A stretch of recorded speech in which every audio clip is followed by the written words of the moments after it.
The Employment Roundtable podcast is produced by the GableGotwals law firm. The Employment Roundtable is provided for educational and informational purposes only and does not contain legal advice or create an attorney-client relationship. The information provided should not be taken as an indication of future legal results. Any information provided should not be acted upon without consulting legal counsel.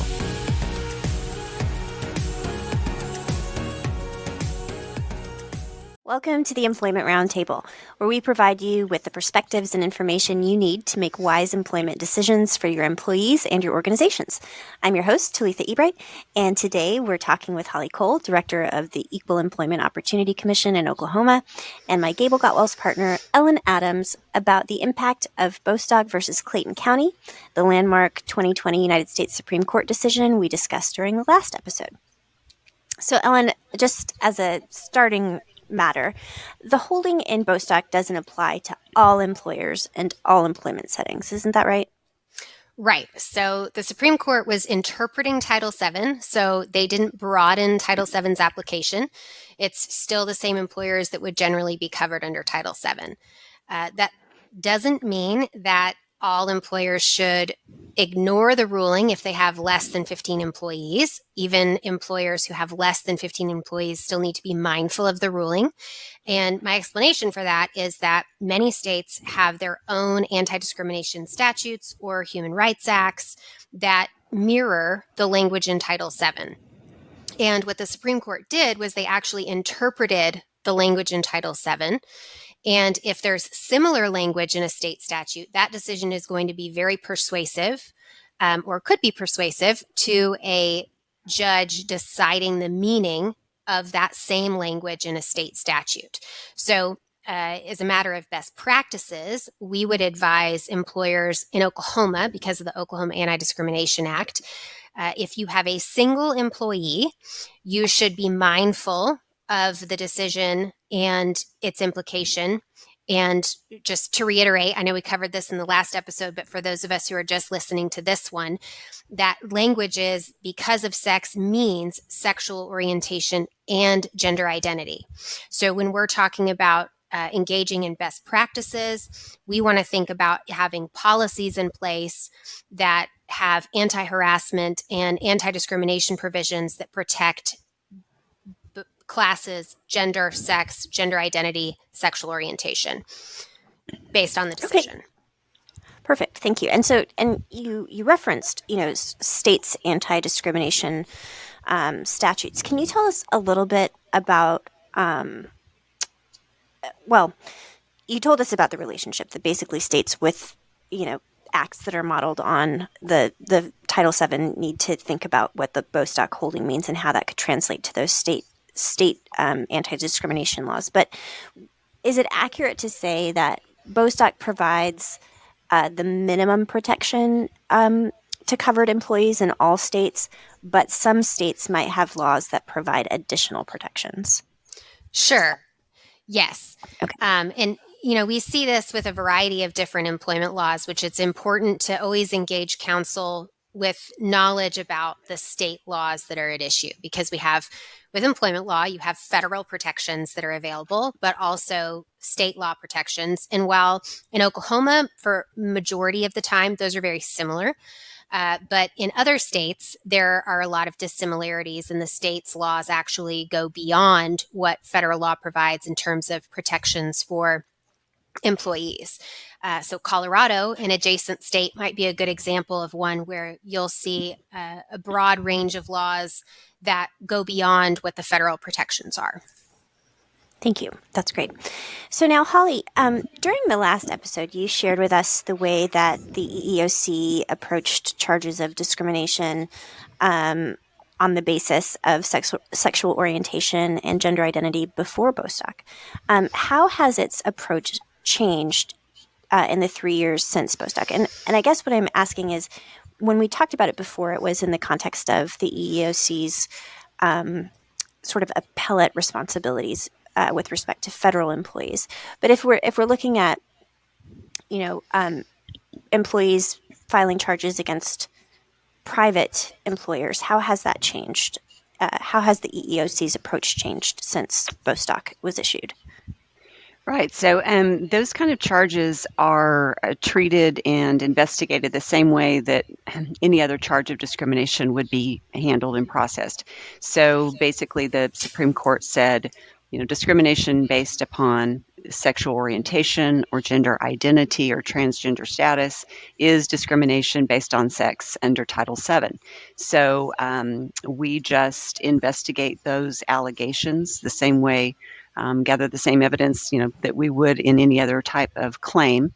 And now we just have the authority to do that because the Supreme Court has made it clear that those protections extend to private sector employees, not just federal sector employees.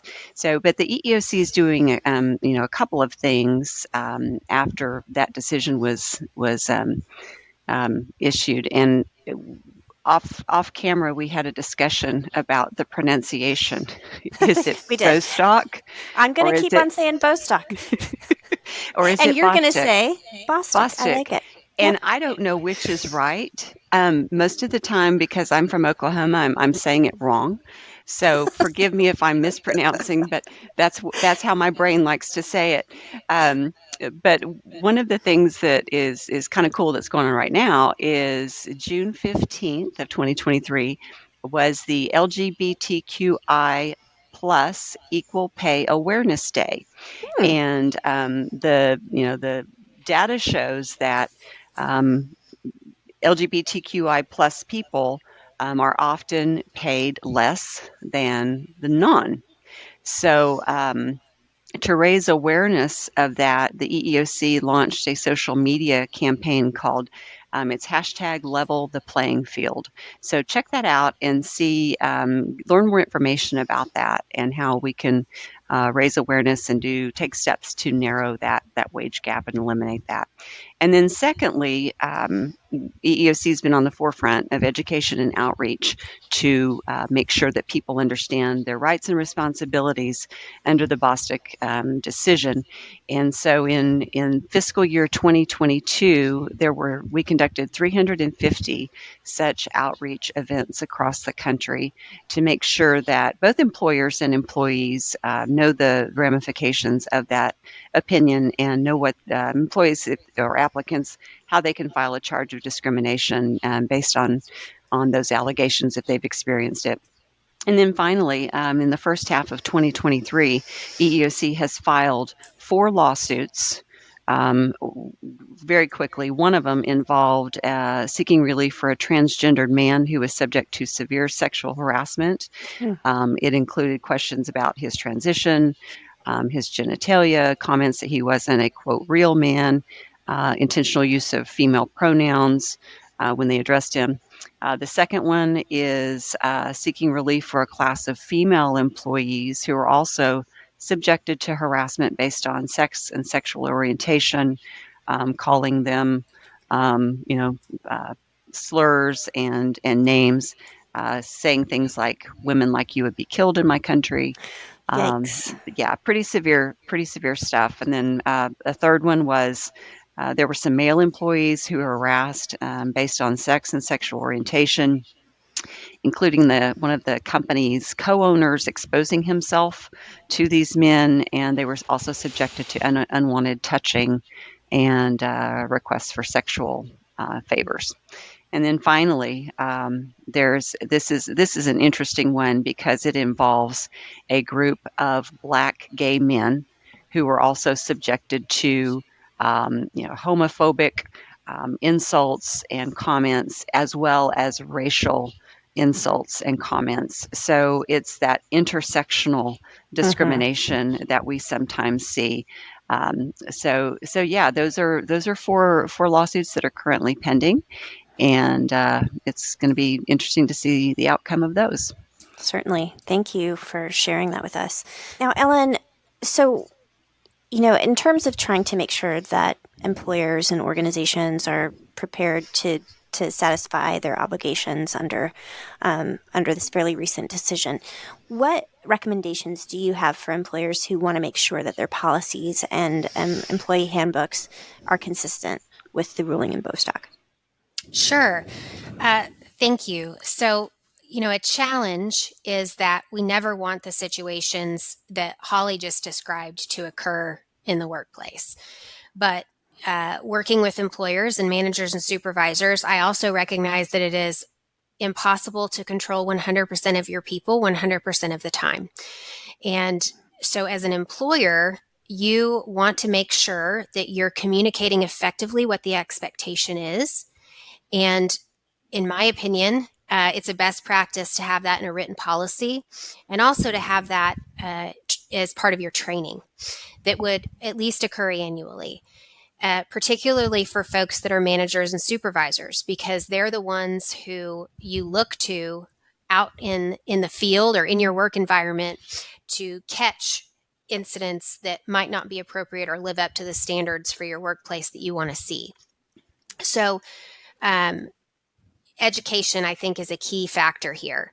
And a policy can simply say, we prohibit discrimination on the basis of, and if it's sex, gender, sexual orientation, and gender identity, you're covering it. But that policy could become a lot more meaningful if you provided some situational context for folks and even explained in a policy that the type of comments, slurs, or teasing or provoking could be a violation of the policy depending on the circumstances. And then, of course, training on those issues is another level and layer that you can use to your advantage as an employer to create a workplace where that doesn't happen. And one thing that I always emphasize for employers is Title VII, courts have said repeatedly, it's not a civility code. So courts aren't going to enforce Title VII to mean that everyone has to come to work and be nice and kind and respectful to one another. The law doesn't require that. But at the same time, if as an employer you set the standard for a policy violation higher than the law, you avoid the cost and expense of defending litigation matters that can arise when things escalate. And as we've all probably experienced in life, folks like to maybe test boundaries a little bit. So the first instance might be questionable, but not across a line. The second instance might be slightly more questionable, but still not across a line. But then the third instance crosses the line. And so as managers and supervisors, we want reporting to happen and intervention to happen at the first instance of potentially questionable conduct, because that's when an employer is best positioned to be able to come in and take corrective action. And again, the corrective action that the law requires is what will stop the behavior. So this is not a situation where, someone gets reported and they're immediately let go. It can be that a comment is made that was insensitive, and that employee is then spoken to about having respect for an individual and what that looks like and what the expectation is, and warned that that's not in line with the culture of the organization. And if that stops it, you've taken the corrective action necessary to prevent things from escalating. So I could go on because the training part is my favorite part. I love nothing more than consulting with clients about how to avoid getting in front of Holly in the EEOC or in front of a court. As a lawyer, I often find myself advocating myself out of work because my intention is to get people to be in compliance. And that's the part of my job that I really enjoy and love is let's do all the best practices things so we don't miss something that then gets us to where we might be doing something unlawful. Mm-hmm. And let's do it because it's the right thing to do. Right. Because all of us want to be treated with dignity and respect in the workplace. And Right. so I really appreciate your comment about the culture setting the culture Mhm. of the work environment, and that starts with the top. That starts with the owners and the upper level managers who say, here's our expectations of how we treat each other, and we don't want to see how close we can get to that illegal line. We Right. want to be back here, and so I think that is spot on advice that you're giving to everyone. Well, thank you. Well, thanks to both of you. Really, really great information. I really enjoyed hearing about what the EEOC has been doing since Bostock, and also just those best practice recommendations are really helpful. So thank you to both of you, and thank you for listening to another episode of the Employment Roundtable. Please join us next time as we move on to.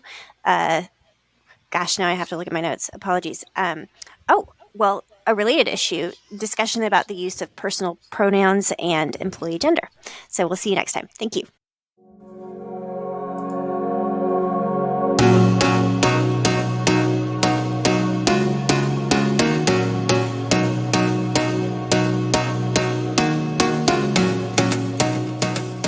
The Employment Roundtable podcast is produced by the GableGotwals Law Firm. The Employment Roundtable is provided for educational and informational purposes only and does not contain legal advice or create an attorney-client relationship. The information provided should not be taken as an indication of future legal results. Any information provided should not be acted upon without consulting legal counsel.